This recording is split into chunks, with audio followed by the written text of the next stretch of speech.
Yo, reacting to low level. How is this hacking tool legal? I'm trying to go around giving people their love for their expertise in the field. This guy right here has been giving nothing but value for the past, I don't even know how long, because I'm the one that's new in the field, you know?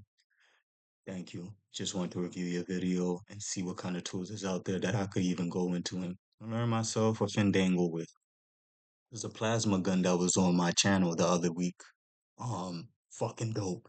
And then some guy makes some other epic shit out of he made a counter UAV on my channel. Fucking dope. I want to see what this what this tool does, but I just want to see what kind of tools is out there because apparently you guys can make shit.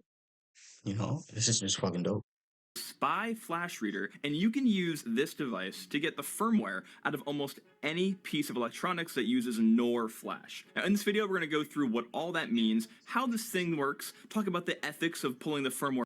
Whoa. That's kind of like so. Question, and I'm gonna let it play. Does that mean if I get an iPhone watch or iPhone, right? Essentially, could it act as a boot to boot up my iPhone or like to get the firmware from my iPhone? Like how does that work? You know what I mean? Like what is the scale of firmware that you could take? Because for those who don't know, firmware is it's like a hard block copy of your software. You feel me? Like that you can't put in your code. So if you have firmware somewhere, just think of it as uh you have to it's like burning it onto a disk. You know what I mean? Like remember when you had to burn shit onto the disk for it to save and stuff? That's more where firmware is coming from.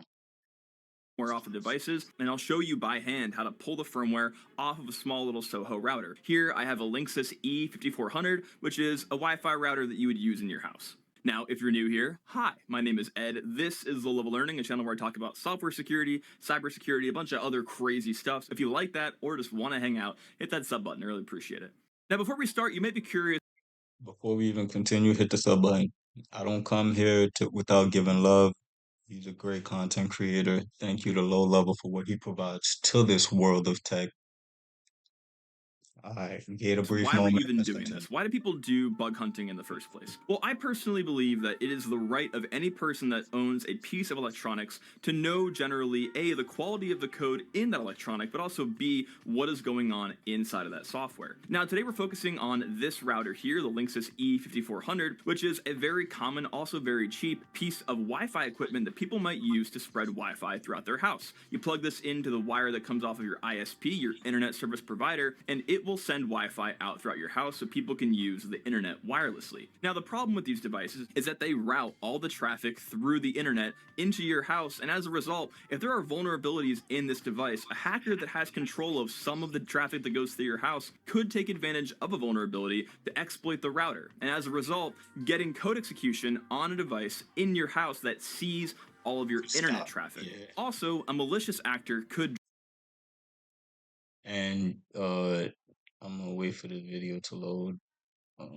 hacker But that has control of some of the traffic that while it loads, yeah, the difference with firmware and software is like, yeah, this shit right here. If a nigga get into your firmware, you gotta break the device. Like, cause remember, firmware is something that you burn onto the motherfucker. It's not like software where you could just, hey, look, it's online, download. No, like you burn it onto your board, your PCB board, or you burn it onto a disk. You know what I mean? If your firmware is compromised, gang, your software might be compromised. Everything compromised. You gotta really, that's it. Game over. Like there's no really coming back from a firmware hack. goes through your house could take advantage of a vulnerability to exploit the router, and as a result, getting code execution on a device in your house that sees all of your internet traffic. Also, a malicious actor could drive by your house, and if there's a vulnerability in the Wi Fi processing of this thing, potentially exploit the router wirelessly from outside of your house and get control of the device. Not a great place to be. Now today, we're going to use this device, the CH341A, to read the SPI flash, or the Serial Peripheral Interface flash, off of this For router. those that I've don't know taken the what SPI firmware flash. looks like, is it could come in different things, but I don't know if my cursor is going to grab it. But you see where the top of the USB thing is, where you would plug it in? All right, right behind it, you'll see like a little black box with like three silver prongs connecting it. That's what firmware would look like. You literally have to burn it on to the board. Most likely solder it. Like not like burn it on, but you're like soldering it onto the board so it can like so the BIOS could fucking know what firmware it's running. That's basically it. Or the serial peripheral interface flash off of this router. I've taken the cover off of the router, and we can see that there are three major components that we care about. First, the main CPU itself. Here on the main CPU, this is where all of the processing happens. All of the code that runs on the router that sends traffic from the internet into your house happens in this chip. Now, while the data is processed inside the CPU, the actual code that runs on the CPU comes from a piece of SPI flash. The SPI flash chip is what contains the code that runs on the CPU. Now, what we want to do is extract the firmware from the SPI flash chip and be able to take the code out to see exactly what the device is doing. Now, there are two ways we could do this. First, we could desolder the SPI flash chip. We literally could use a soldering iron and pull the flash chip off of the board. The problem with this is we run the risk of potentially damaging the device. Yeah, I mean, it's not that the device isn't cool. It's like I kind of get what the device is doing now. It's a device that has a function that you could reverse engineer into doing something else with some fucking like cool tech and shit like that. You feel me? If you guys are interested in it, it's low level.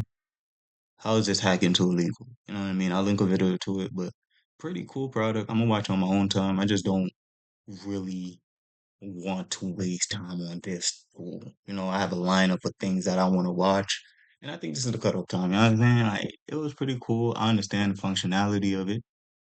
For those who have any questions of what y'all want to see reactions to and stuff, cool tech, let me know because I'm trying to see what's out there too. I may not be able to get the algorithm to show it on my page, but y'all be my algorithm. Let me know who's making the coolest shit.